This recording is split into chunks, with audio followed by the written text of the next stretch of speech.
Psalm 20, ein Meisterstück, ein Gesang von David, ein Fürbitte für den König. Er möge dich hören, wenn du in der Not bist. Er möge dich in seiner Nähe in Schutz nehmen. Er möge dir helfen vom Heiligtum aus und dir vom Zion her beistehen.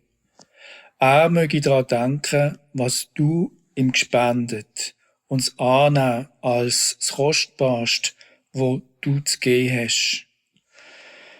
Er gebe dir, was du dir gewünscht hast, und lass deine Pläne gelingen. Denn wollen wir juchzen, dass du uns befreit und das Banner hochtragen im Namen von Gott. Ja, all deine Wünsche möge er erfüllen.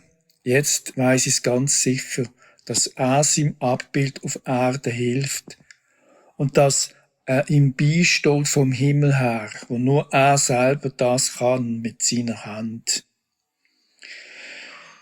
Die anderen trauen auf Ross und auf Wagen, wir aber auf die Nähe von Gott.